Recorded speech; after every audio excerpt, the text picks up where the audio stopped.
ng'aw kuom lipod no ang'eyo ni ji osebedo ka penjo ni to nengo ma jo Kenya nochulo ere gima giyudo. Ageno ni lipot ma kamano omiyi duoko kaluwore kod ber ma bende koro piny Kenya oyudo ka otenore kod limbe ma jatend piny Kenya William Ruto e piny mar Amerika. Wadok e kaunti ma Siaya kama jodak e kaunti no omedo duondgi e ywaruok e kind gavana margi James Orengo kod jalupne William Oduol bang' jotelogo twerore e nyim komiti mar od bura mar Senate mochung' ne telo mag gwenge. Ka giloso kod Ramogi TV, moko kuom jodak ma Siaya osiro lwedo chung' mar gavana margi ni onge kaka ginyalo tiyo kanyakla kod William Oduol e sirikal achiel bang' Oduol riwre kod duond bura mar UDA.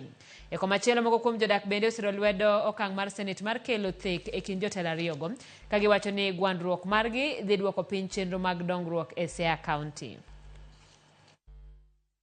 Oduol gimanyalo kuom Oduol nosedhi party mar UDA. Oduol nosedhi party.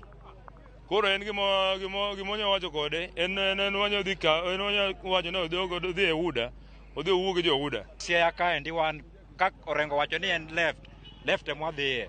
Ko wacho ni en right ema wadhiye. Wan party nwaserwako party nanga yare malo nyaka piny. Mano osesidhwa ayanga. Koro Orengo ter nikech Orengo be luwo kaka baba wacho. Orengo tiare malo kaka baba nowacho ni en ODM en malo nyaka piny. Duolo doga piny to mondo gibed piny gorengo to mondo giwuo gidhi e dialogue giwinjire mondo Siaya odhi mbele. Siaya ka dok piny to rach.